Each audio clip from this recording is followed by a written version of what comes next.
واتبعوا من لم يزده ماله وولده الا خسارا، اور یہ پیروی کرتے رہے ہیں ان کی کہ جن کو ان کی مال اور اولاد نے خسارے کے سوا کچھ نہ دیا. یعنی اس قوم کے بڑے بڑے سردار جن کو اپنے مال پر اور اولاد پر ناز تھا، انہوں نے آخرت کا خسارہ کمایا، اور میری قوم بھی انہی سرداروں کی پیروکار ہوئی کہ جن کے مال اور اولاد کی وجہ سے وہ تباہ و برباد ہوئے، کہ اللہ نے ان کو نعمتیں دی تھی بجائے اللہ کے شکر گزار بننے کے نافرمان بن کے. وَمَكَرُوا مَكْرًا كُبَّارًا، اور انہوں نے بڑے بڑے مکر و فریب کیے.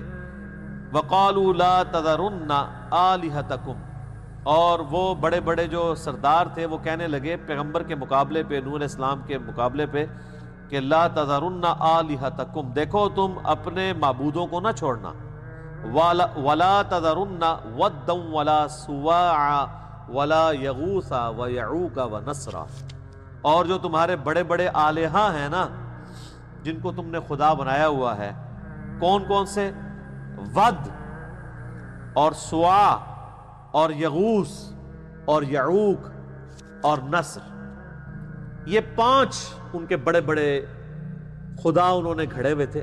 اس کے کانٹیکسٹ میں صحیح بخاری میں انہی آیات کے کانٹیکسٹ میں صحیح سند کے ساتھ ابن عباس کا قول ہے کہ یہ 5 اللہ کے نیک بندے تھے جن کی تصویریں قوم نوح نے ان سے پہلے ان کے بااجداد نے احترام کے طور پہ پہلے اپنے گھروں میں دکانوں میں لٹکانی شروع کی کہ یہ بڑے اللہ کے نیک بندے ہیں اور ان کی وجہ سے ہمیں بھی عبادت کا شوق اور جذبہ پیدا ہوگا.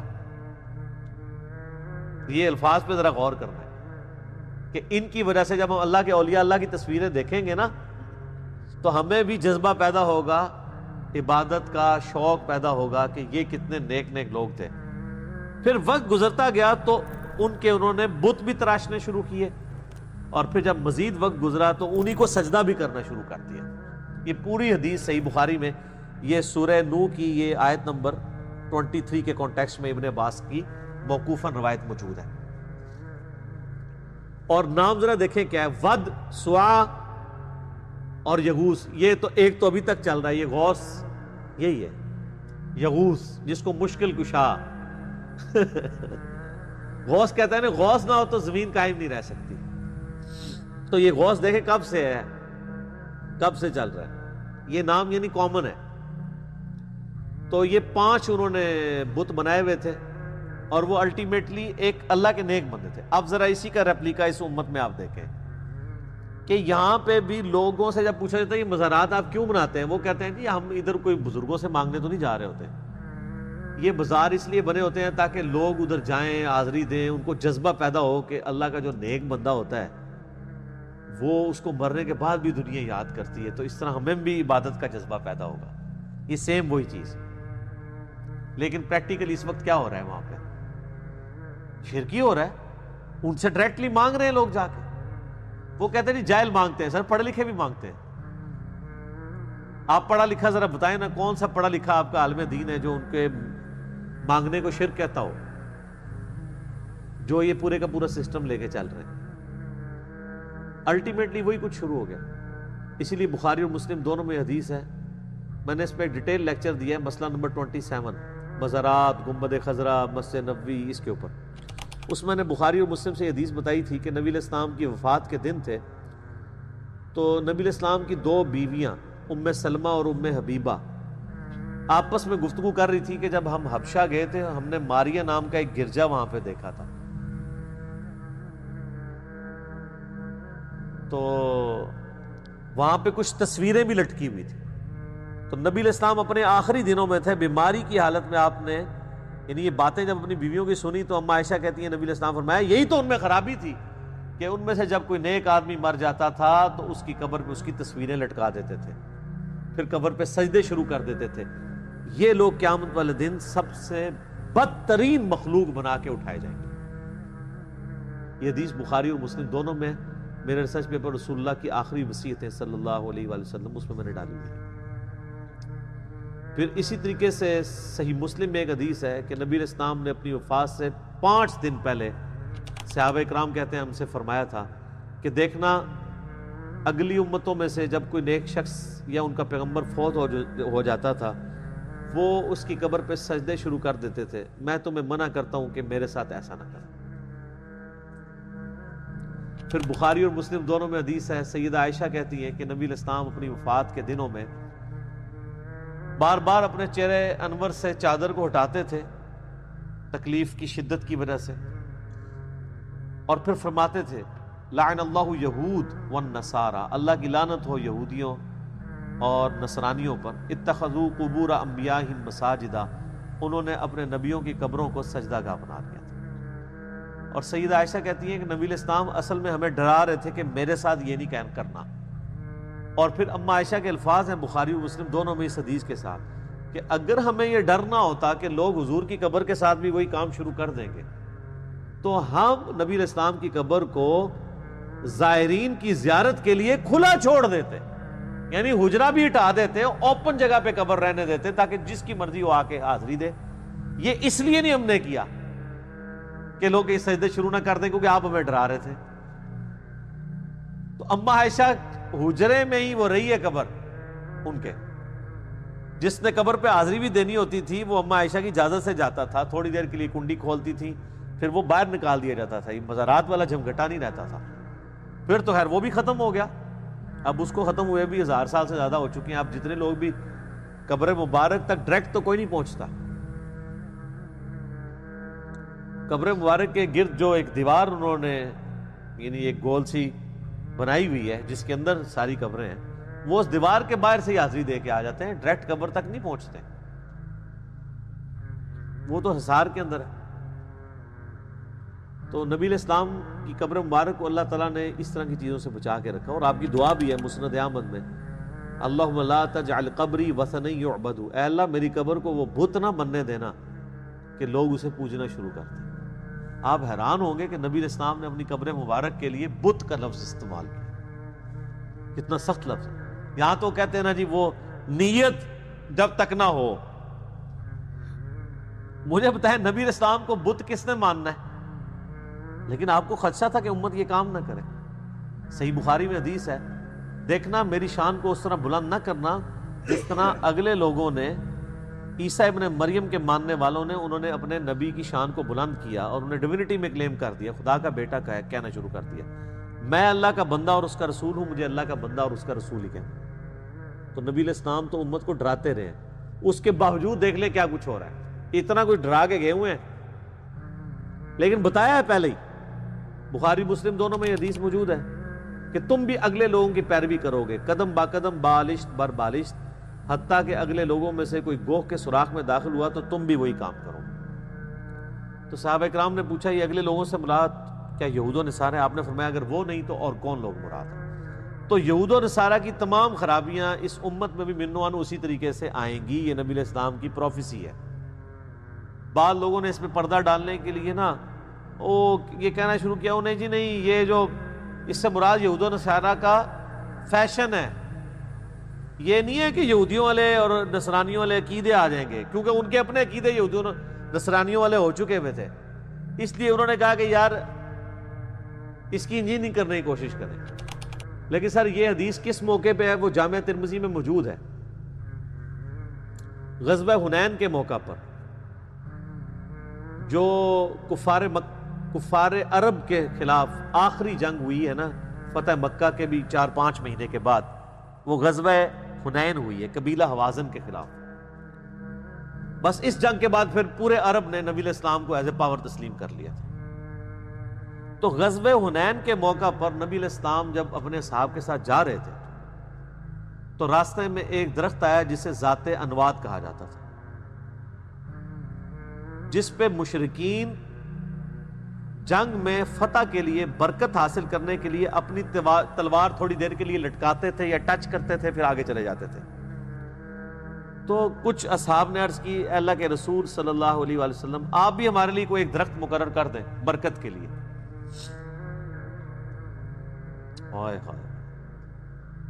آج دیکھ لیں امت آج تک درختوں کے اوپر جو ہے وہ ٹاکیاں باندھ رہی ہے کپڑے کی. یہ مزارات کے ساتھ درخت لگے ہوئے نا. اور تو اور آپ چھوڑ دیں فیصل مسجد کے باہر جو ہے وہ ضیاء الحق کا مزار بنا ہوا ہے, اس کے ساتھ جو درخت ہے اس کے اوپر بھی ٹاکیاں لٹکی ہوئی ہیں. ہاں حالانکہ پڑھے لکھے لوگ بھی وہاں جاتے ہیں اور وہاں پہ وہ منتیں مرادیں پوری کر رہے ہیں. حالانکہ ضیاء الحق اپنی ساری خرابیوں کے باوجود توحید کے حوالے سے اس کا عقیدہ ٹھیک تھا. یہ والی خرابیاں ایز اے پرسن اس میں موجود نہیں تھی، مزارات والی اور یہ مردوں کو پکارنا اور یہ ساری چیزیں، اس سے وہ محفوظ تھا. لیکن اس کے مزار کے ساتھ کیا ہو رہا ہے؟ تو جب صحابہ کرام نے عرض کی آپ بھی ہمارے لیے کر دیں، تو آپ علیہ السلام نے کہا اللہ اکبر، سبحان اللہ، سبحان اللہ، اللہ پاک ہے. اس میں محذوف تھا عما یشرکون، جو کچھ شرکیہ چیزیں تم اس کی طرف منسوب کر رہے. آج تو تم نے وہی بات کر دی جو موسیٰ علیہ السلام کے ماننے والوں نے کی تھی. پھر آپ علیہ السلام نے سورۃ الاعراف کی آیت نمبر 138 تلاوت کی وہاں پہ کہ جب قوم موسیٰ علیہ السلام کے ساتھ ایک جگہ سے گزری جہاں پہ کچھ لوگ بتوں پر اعتکاف کیے ہوئے تھے، تو انہوں نے کہا کہ اے موسیٰ ہمارے لیے بھی کوئی بت مقرر کر دیں ہمارے رب کا کہ ہم اس پر دھیان کر کے اعتکاف کریں. تو حضرت موسیٰ علیہ السلام نے کہا جاہل قوم، میں اللہ کی پناہ میں آتا ہوں اس جاہل قوم کے اگینسٹ. آپ دیکھیں پیغمبر موجود ہے، توحید راسخ ہے، پھر بھی وہ پیغمبر کو کہہ رہے ہیں ایک بت ہمیں بنا دے. یعنی دل کاری آنا ہے نا. وہ اکثر لوگ کہتے ہیں نا جناب ہم محرم میں یا میلاد میں جب اوٹ پٹانگ کام کر رہے ہوتے ہیں نا، تھوڑا بہت ساڈا بھی دل کرتا ہی ہے. یہ میں آپ کو ایگزامپل پیش کر رہا ہوں، یہ آپ کا کوئی قصور نہیں ہے. پیغمبر کے ساتھیوں کا بھی دل کرتا تھا کہ تھوڑا بہت ہم یہ بھی کام ہم بھی کر لیں. ان کاموں میں مزے ہی بڑے ہیں نا، ظواہر ہے نا، لیکن یہی تو آزمائش ہے. تو نبی علیہ السلام نے کہا کہ جس طرح موسیٰ علیہ السلام کے ساتھیوں نے شرک کے لیے ایک راستہ چور تلاش کر لیا تھا اپنی، میں نہیں یہ کہتا ہوں کہ وہ انہوں نے جان بوجھ کے کیا، یعنی اپنی کمزوری کی وجہ سے، تو تم نے بھی وہی کام شروع کر دیا. پھر آپ نے فرمایا کہ تم بھی اگلے لوگوں کی پیروی کرو گے قدم بقدم، بالشت بر بالشت، حتیٰ کہ اگلے لوگوں میں سے کوئی کوہ کے سوراخ میں داخل ہوا تم بھی وہی کام کرو گے. یہ جو حدیث بخاری مسلم میں آئی تھی، اس کا شان نزول کہہ لیں یا شان فرمان ہمیں ترمذی سے پتہ چل گیا کہ یہ اس موقع پہ آپ نے فرمایا تھا. تو وہ فیشن کی بات نہیں ہو رہی تھی، عقیدہ توحید کے خلاف جو ایک شرکی ایکٹیویٹی جو صحابہ کرام میں سے چند لوگوں نے نبی علیہ السلام سے ڈیمانڈ کی کہ ایک درخت مقرر کر دیں برکت کے لیے، اس کے موقع پہ آپ نے فرمایا تھا جس طرح موسیٰ علیہ السلام کے ساتھیوں نے اللہ کا بت بنانے کی ڈیمانڈ کی تھی موسیٰ علیہ السلام سے، تم نے مجھ سے درخت مانگ لیا ہے. حالانکہ انالوجی کو نہیں بنتی ہے ڈائریکٹلی، انہوں نے تو خدا کا بت مانگا تھا. تو کیا صحابہ کرام نے کوئی خدا کا ایکویلنٹ درخت مانگا تھا برکت کے لیے؟ تو اصل میں امام الموحدین صلی اللہ علیہ وآلہ وسلم نے امت کو یہ عقیدہ دیا ہے کہ توحید کا مسئلہ بڑا سینسٹیو ہے. جو چیز بھی شرک کی طرف لے جاتی ہے، چاہے ڈائریکٹلی لے کے جاتی ہو یا انڈائریکٹلی، وہ منع ہے. آپ کے علماء آپ کو بے شک کہانیاں کراتے رہے، نہیں وہ ایک ذاتی ہوتا ہے، قطعی ہوتا ہے، ایک مستقل بذات ہوتا ہے، ایک غیر مستقل بذات ہوتا ہے، ٹھیک ہے جی، ایک محدود ہوتا ہے، ایک لامحدود ہوتا ہے. اے بوجھ پاؤ ساری شیواں.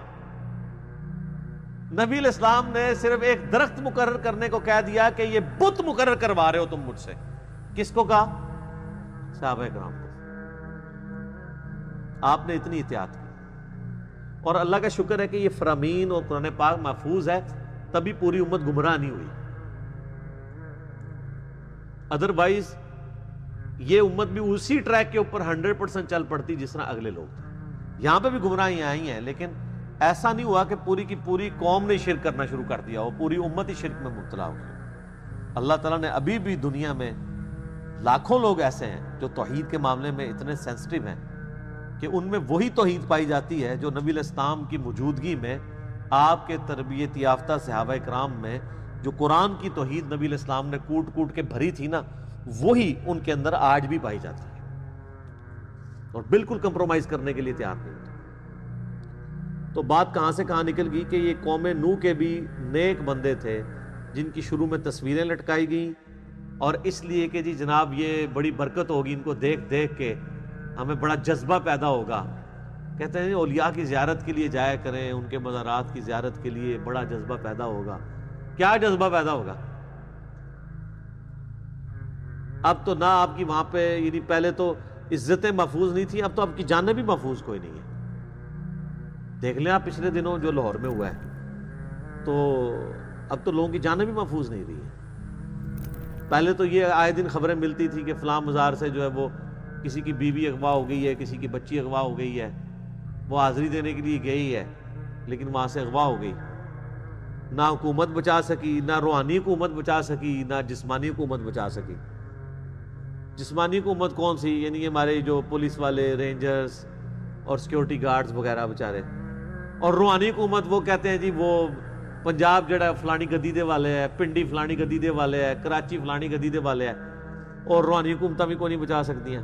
اسلامی جمہوریہ پاکستان، اس وطن میں ایک تو ہے ملکی حکمران جو بدلتے رہتے ہیں، مگر اس ملک کے روحانی تاجدار، اصل بادشاہ میرے داتا صاحب رحمت اللہ تعالی علیہ کی بات یہ ہے کہ داتا صاحب کا پاکستان، حضرت خواجہ غریب نواز کا پاکستان آج اس حال پہ کھڑا ہے۔ کبھی یہ IMF سے مانگنے جا رہا ہے، کبھی یہ کسی سے مانگنے جا رہا ہے۔ وہ IMF سے جو مانگنے جاتے ہو تو کبھی یہاں کے بھی عرض کر دو گنج بخش فیض عالم مظہر بھائی کیا کہنے ہیں، خدا تمہیں ہدایت دے، تمہاری عقل پہ پتھر پڑ گئے۔ آپ سے تو یہ کہہ رہے ہیں جناب کہ جی IMF سے کیوں قرضے مانگ رہے ہو، اور خود تمہارے سارے بزرگ مرے ہوئے اور زندہ چندے عوام غریب سے مانگتے ہیں، اس وقت نہیں شرم آتی؟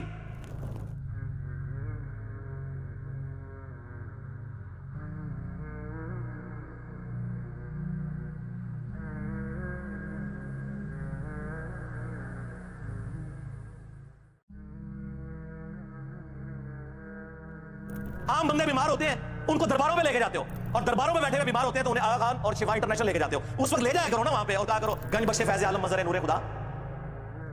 اور لوگوں کی نہ عزتیں محفوظ ہیں اور نہ پہ وہاں پہ لوگوں کی جان اور مال محفوظ ہے۔ میرے خیال ہے اب بھی اگر کسی کو سمجھ نہ آئے تو اس کو اپنی عقل کا علاج کروانا چاہیے۔ اچھا وہ آپ کو پتہ ہے نا، کچھ سال پہلے وہ 11 ستمبر کے دن کعبہ شریف میں کرین گری تھی اور کچھ وہاں پہ حاجی جو ہیں وہ یا عمرہ کرنے والے زائرین وہ شہید ہو گئے تھے۔ تو وہ مزارات پہ بم پھٹنے والی جو پارٹی ہے نا، وہ بڑی خوش ہوئی تھی اس دن، ہاں بہت خوش ہوئی تھی، لیکن وہ اپنی خوشی کا ڈائریکٹ اظہار تو نہیں کر سکتے نا۔ کلپ ان کے آئے، ان کی پھر فیس بک پہ پوسٹیں آئیں کہ ہاں جی جو ہمیں کہتے تھے کہ یہ جو بزرگان دین ہیں یہ قبروں کی حفاظت نہیں کرتے ہیں، تو تمہارے خدا نے کدھر کعبے کی حفاظت کر لی ہے۔ ہاں یہ باقاعدہ علماء کے ویڈیو کلپس موجود ہیں۔ اچھا اس سے ایک بات تو پتہ چل گئی کہ انہوں نے مان لیا کہ خدا ہمارا ہے اور بابے ان کے ہیں۔ سر مہربانی، میں یہ پوچھتا ہوں کہ آپ 2-4 سال پیچھے چلے جائیں، مسجد الحرام کے اندر ہی طواف کر رہے تھے، سارے کے سارے مسلمان تھے، اللہ کی عبادت کر رہے تھے، کرین اوپر سے آئی گر گئی، کئی مسلمان اس کے اندر شہید ہوئے، ساری دنیا نے دیکھا۔ وہاں پر اللہ کہاں چلا گیا تھا؟ جب جیسے یہ کہتا ہے نا کہ داتا صاحب اپنے مزار پر بم بلاسٹ کرنے والے کو نہیں پکڑ سکے، داتا صاحب کدھر چلے گئے تھے؟ تو میں اس سے یہ سوال کرتا ہوں کہ اس وقت اللہ کہاں تھا جب کرین گری، اتنے مسلمان شہید ہو گئے؟ ہم پہلے ہی کہتے ہیں وہ خدا آپ کا نہیں ہے، ویسے پیدا کرنے میں تو آپ کا کریٹر ہے، وہ تو ہندو سکھ عیسائی سب کا ہی خدا ہے، وہ ان معنوں میں تو سب کا خدا ہے، وہ شیطان کا بھی رب ہے، لیکن آن کرنے کے اعتبار سے آپ اس کو اس طریقے سے آن کرنے کے لیے تیار نہیں جس طرح ہم آن کرتے ہیں۔ تو لوگ اکثر پوچھتے رہتے ہیں جی اس کا کوئی جواب دیں، جواب دیں۔ جواب کیا دینا میرے بھائی؟ اللہ تعالیٰ کا تو کہیں دعویٰ ہی نہیں ہے کہ کوئی بسم اللہ پڑھ کے ساکٹ میں 2 انگلیاں دے دے تو اسے کرنٹ نہیں لگے گی۔ اللہ کا کہیں یہ دعویٰ ہی نہیں ہے کہ خانہ کعبے کی میں حفاظت کروں گا۔ کس آیت اور حدیث میں لکھا ہے کہ کعبے کی حفاظت کی جائے گی؟ ایک ابرا کے لشکر سے حفاظت ہوئی، وہ تاریخ انسانی میں ایک ہی واقعہ ہے، نہ اس سے پہلے ہوا ہے نہ اس کے بعد، اور وہ اس لیے کہ اس سال کو اللہ نے یادگار بنانا تھا، اس سال نبی علیہ السلام کی پیدائش ہونی تھی، تو ایک غیر معمولی معجزہ کیا گیا۔ اس کے بعد کیا یزید کے دور کے اندر خانہ کعبے کے اوپر چڑھائی نہیں ہوئی ہے، جس میں کعبے کی دیوار بھی جل گئی؟ صحیح مسلم میں آتا ہے غلاف کعبہ جل گیا۔ اس کے بعد عبد الملک بن مروان کے دور میں حجاج بن یوسف نے چڑھائی کی، پھر دوبارہ اس نے چڑھائی جب کی، پہلے مروان کے دور میں کی، پھر عبد الملک بن مروان کے دور میں، جس میں عبداللہ ابن زبیر کو شہید کر دیا گیا. ان کی لاش جو ہے وہ کتنے دن کے لیے ٹانگ دی گئی کعبے کے دروازے کے اوپر. وہ میرا آپ یوٹیوب پہ کلپ دیکھ لینا، حجاج ابن یوسف کے اوپر. آپ یوٹیوب پہ حجاج ابن یوسف میرا نام لکھیں تو کلپ سامنے آ جائے گا. پوری ڈیٹیل میں نے صحیح مسلم شریف سے بتائی ہے.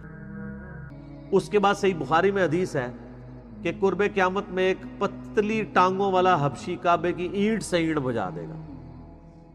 تو نبی علیہ السلام تو خود خبر دے رہے ہیں کہ کعبے کے ساتھ یہ ہوگا. کہیں قرآن و حدیث میں نہیں آیا کہ اللہ تعالیٰ حفاظت کرے گا. ایک چیز آئی ہے کہ دجال کعبے میں اور مدینے میں داخل نہیں ہوگا، وہ جو بڑا دجال آئے گا، یہ کہا گیا. باقی مکے مدینے کے اندر لوگوں کی جیبیں کٹتی ہیں،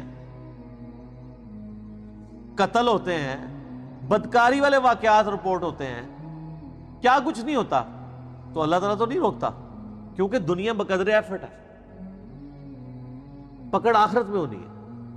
لیکن آپ کا بزرگوں کے بارے میں دعویٰ ہے کہ جی بزرگ تو ایک نگاہ مار کے یہ کر دیتے ہیں.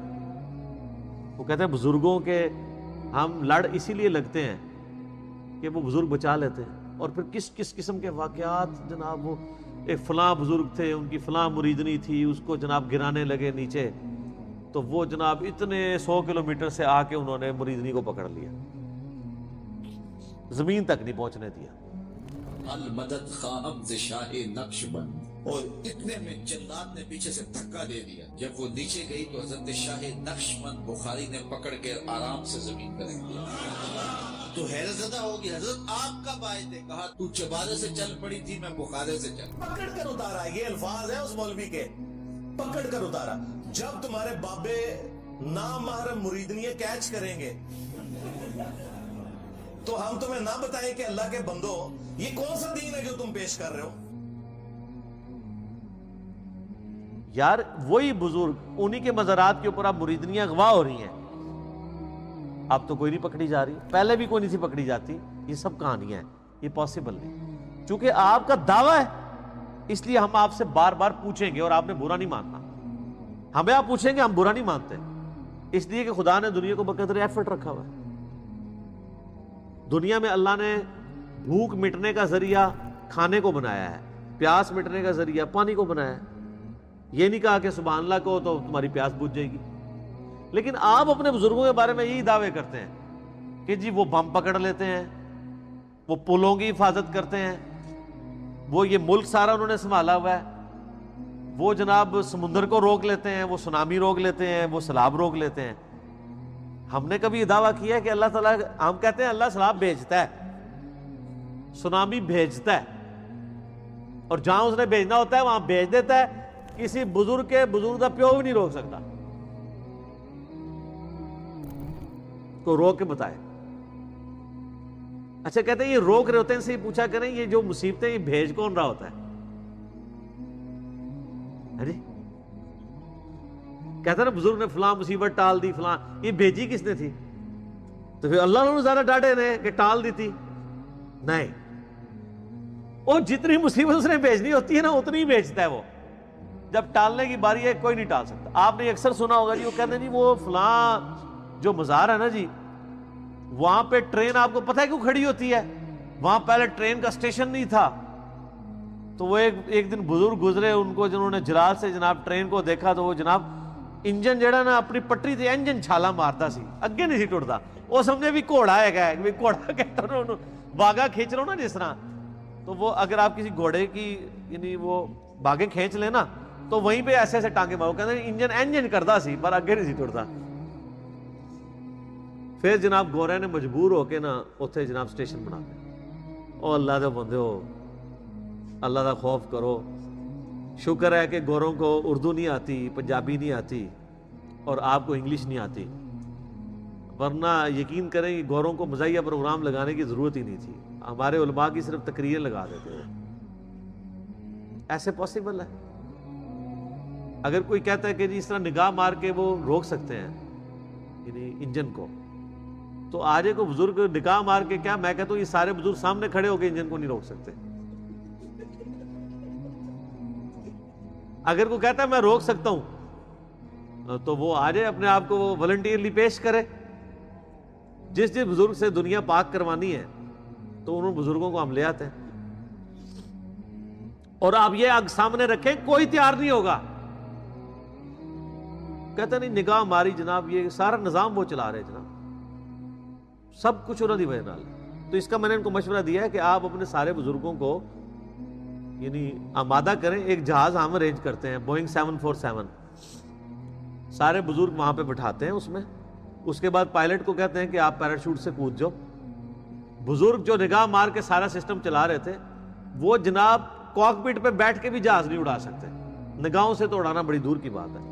ویسے آپ مجھے بتائیں اگر وہ پائلٹ چھلانگ لگا دے کوئی بزرگ وہ جہاز چلا سکتا ہے؟ اگر اس کو سیٹ پہ بھی بٹھا دیا جائے تو آپ دیکھ لیں کہ کیسے کیسے ہم نے بزرگوں کے بارے میں نظریات بنائے ہوئے ہیں کہ جی نظام چلا رہے ہیں, یہ کر رہے ہیں, وہ کر رہے ہیں.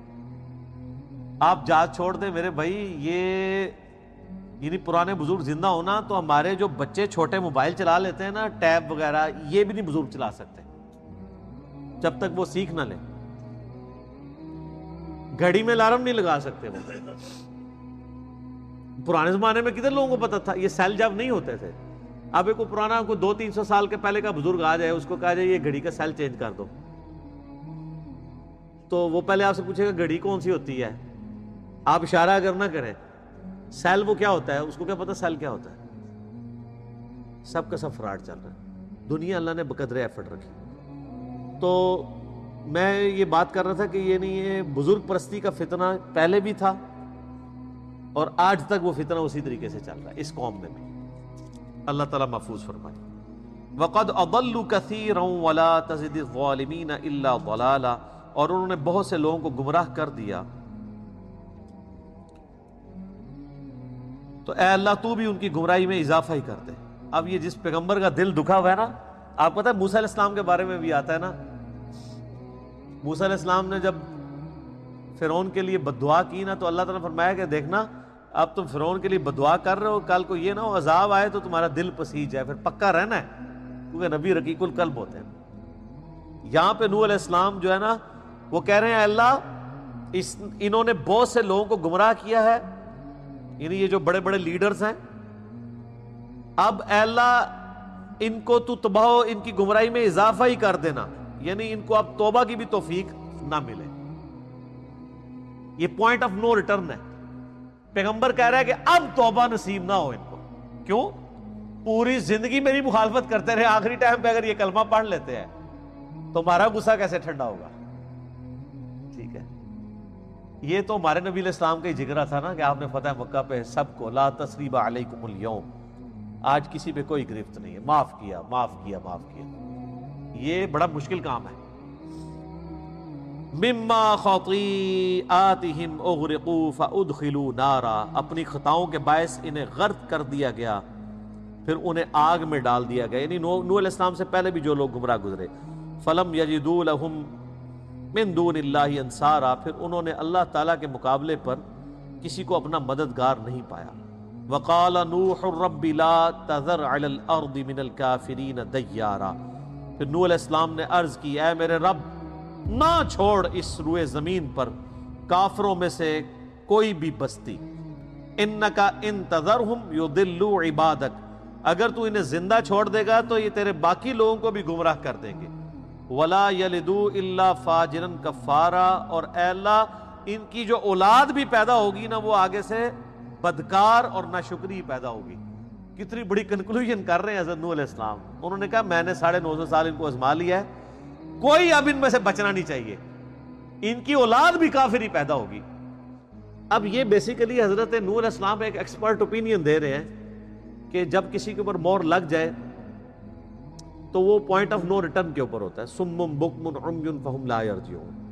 لیکن ہمارے لوگوں نے نا جناب اس سے علم غیب ثابت کیا. انہوں نے کہا دیکھیں نوح علیہ السلام کو کتنا علم غیب تھا کہ انہوں نے دعا کرتے ہوئے کہا کہ اے اللہ یہ جو کافر تو نے زندہ چھوڑ دیے نا, نہ ان کو ہدایت ملے گی نہ ان کی اولادوں میں. انہوں نے کہا کہ ان کی جتنی بھی اولاد قیامت تک آنے والی تھی نا ان کے بارے میں نوح علیہ السلام کو علم غیب تھا کہ وہ ہدایت نہیں پکڑیں گے.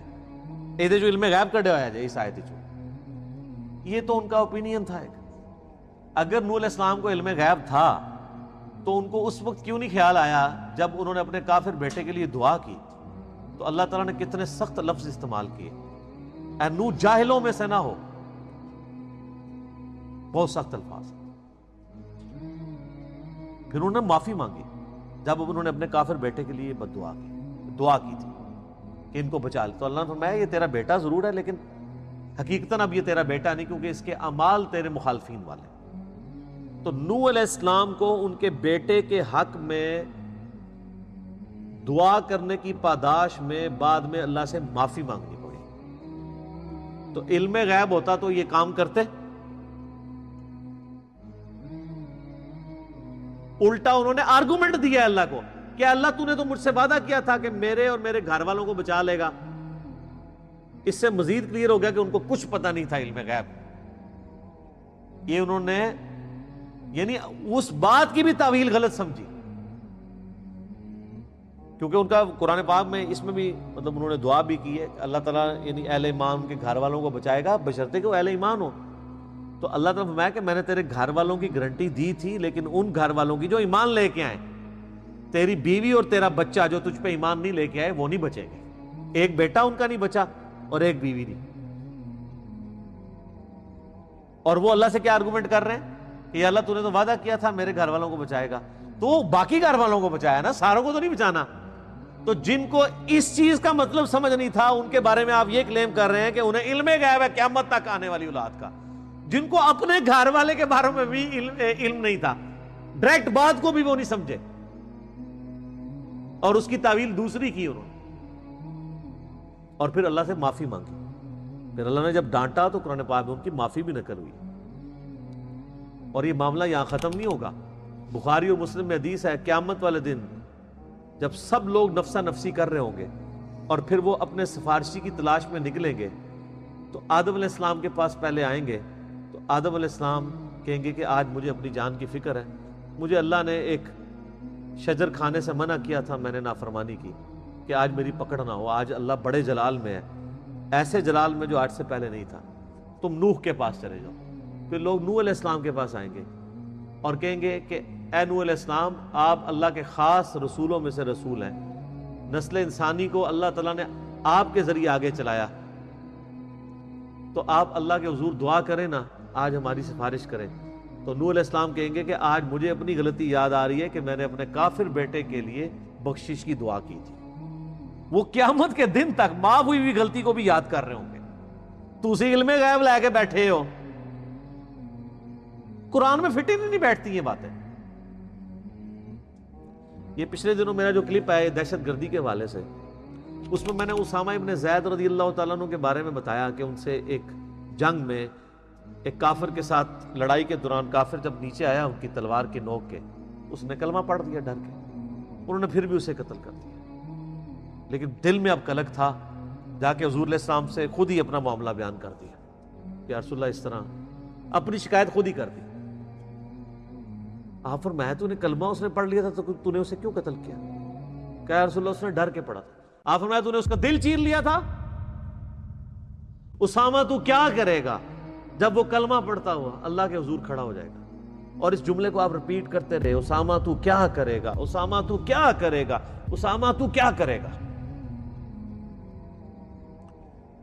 تو آج اس حدیث کے اس پورشن کے اوپر بھی ذرا غور کریں کہ اسامہ بن زید کو نبی علیہ السلام فرما رہے ہیں تو نے اس کا دل چیر کے دیکھ لیا تھا کہ اس نے ڈر کے کلمہ پڑھا یا حقیقتاً پڑھا ہے. تو ان کو کہنا چاہیے تھا یا رسول اللہ آپ کے تو امت کے ادنا ادنا غوث اور کتب ابدال علم غیب جانتے ہیں، تو میں تو اولیاء اللہ کا سردار ہوں، میں تو صحابی ہوں، تو میں نے واقعی یا رسول اللہ دل چیر لیا تھا. نا یہ بھی تو مطلب نکلتا ہے. اور اس سے یہ بھی عقیدہ پتہ چل گیا کہ نبی علیہ السلام میں کوئی کسی کا دل چیر کے نہیں دیکھ سکتا اس کے اندر کیا ہے. علم غیب کوئی نہیں جانتا. یہ آپ کو تو کہانیاں کراتے ہیں نا، یہ شان ہے خدمت گاروں کی، سرکار کا عالم کیا ہوگا کہتے ہیں نا. اور خدمت گار کون ہوتے ہیں؟ وہ ان کے اپنے بابے. جب ہم کہتے ہیں یار صحابہ کی بھی کوئی کرامات، وہ کہتے ہیں نہیں صحابہ کرام تھے، ایک وڈا تو وڈا غوث بھی ہوئے نا جی، وہ صحابی کی جوتیوں کی خاک کے برابر نہیں ہو سکتا. تو جو تواڈے غوث جن کی جوتیوں کی خاک کے برابر نہیں ہیں، ان کو جب نبی اسلام کہہ رہے ہیں تو نے دل چیر لیا تھا تو بیچارے خاموش ہو گئے ہیں۔ آپ کے غوث تو دل بھی بانٹ لیتے ہیں۔ سب کہانی ہے سر، قرآن و حدیث آپ کہیں سے بھی پڑھیں نا، ان کے عقیدے کی گمراہی آپ کے اوپر واضح ہو جائے گی، فٹ ہی نہیں بیٹھتی چیزیں۔ تو یہاں پہ انہوں نے اپنا ایک اوپینین دیا کہ یا اللہ یہ پوائنٹ آف نو ریٹرن پہ تیری طرف سے مول نہ چکی، ان کی اولاد بھی نہ شکری ہوگی۔ رب اغفر لی ولوالدی ولمن دخل بیتی مؤمنا وللمؤمنین والمؤمنات، اے میرے رب بخش دے مجھے بھی، میرے والدین کو بھی، اور میرے گھر والوں میں سے بھی جو ایمان کے ساتھ میرے ساتھ داخل ہوئے، اور مومنین میں سے بھی اور مومنات میں سے بھی، مومن مرد عورتوں میں سے بھی۔ ان کو پھر نوح علیہ السلام کو حکم آیا، اللہ تعالیٰ نے حکم دیا، سورہ ہود میں ڈیٹیل آتی ہے کہ تم ان کو اپنی کشتی میں سوار کرو۔ پھر اللہ تعالیٰ کے حکم سے وہ چلتی رہی، پھر دعا بھی انہوں نے کی، بسم اللہ مجریہا و مرساہا ان ربی لغفور رحیم ولا تزد الظالمین الا تبارا، اور کفار کی کسی چیز میں اضافہ نہ کر بجز ان کی ہلاکت اور بربادی کے۔ اہل ایمان کے لیے دعا انہوں نے کی کہ ان کو بچا لے، اور اے اللہ کافروں کے لیے اب صرف تباہی آنی چاہیے، توبہ والا معاملہ نہیں ہونا چاہیے۔ ظاہر ہے 950 سال تکلیف کاٹی تھی، انہوں نے کہا یہ نہ ہو کہ آخری وقت میں یہ کلمہ پڑھ لیں تے دوویں جہانی مٹھے باؤ۔ انہوں نے کہا نہ یا اللہ اور نہ کلمہ پڑھن، جتنی ہمیں تکلیفیں ان سے پہنچی ہیں نا، اب ان کو کلمہ نہیں پڑھنا چاہیے اللہ، اب اہل ایمان کو بچا لے اور اب ان کے لیے بربادی طے کر۔ اچھا یہ کتنی دعا انشور کی ہے نوح علیہ السلام نے، آخری درجے میں انشور کی ہے۔ ایک تو سمپل دعا تھی، اللہ تو بچا لے اہل ایمان کو، یہ بھی کافی تھی۔ انہوں نے کہا اہل ایمان کو بچا لے، اور جو مخالفین ہیں ان کو ہدایت بھی نہ ملے، اور ان کی صرف تباہی میں اضافہ ہو۔ یہ نہ ہو کہ اب یہ کلمہ پڑھ لیں، ہم اتنے 100 سال سے ان کے ہاتھوں تکلیفیں کاٹ رہے ہیں، ان کو بھی ہمیں اپنا بھائی بنانا پڑ جائے نہ۔ اور لیکن یہ پوائنٹ آف نو ریٹرن ظاہر ہے پیچھے 950 سال کی ایک تبلیغ ہے، یہ نہیں ہے کہ پہلے دن ہی بدوائیں دینا شروع کر دی ہیں جس طرح ہمارے یہاں پہ لوگ دینا شروع کر دیتے ہیں، یعنی پوری حجت تمام کی ہے انہوں نے، اس کے بعد یہ بد دعا دی۔ بخاری و مسلم میں حدیث ہے اللہ تعالیٰ نے ہر نبی کو ایک مقبول دعا دی تھی جو اس نے اس دنیا میں ہی کر لی، اور وہ پوری ہو گئی، اور اسی دعا کے تحت نوح علیہ السلام کی قوم بھی تباہ و برباد ہوئی۔ نوح علیہ السلام کو بھی اللہ نے ایک دعا دی تھی، وہ انہوں نے کر لی کہ میری قوم کو برباد کر دے، اور میں نے اپنی دعا اپنی امت کے لیے سنبھال کے رکھی ہے۔ قیامت والے دن میں اپنی اس دعا سے اپنی امت کے لیے شفاعت کروں گا، اور میرے ہر امتی کو میری شفاعت کا نفع پہنچے گا، سوائے اس شخص کے جس نے دنیا میں اللہ کے ساتھ کسی قسم کا شرک کیا ہوا۔ مشرک کے لیے میری شفاعت ہوئی۔ Shirk is the most sensitive issue in the sight of Allah. شرک کی ڈیٹیلز کے لیے مسئلہ نمبر 3 اور مسئلہ نمبر 43 میرا دیکھ لیں۔ اللہ تعالیٰ سے دعا ہے جو حق بات میں نے کہی اللہ تعالیٰ ہمارے دلوں میں راسخ فرمائے۔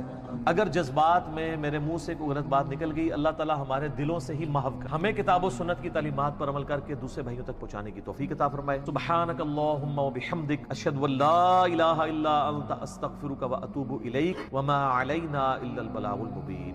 جزاکم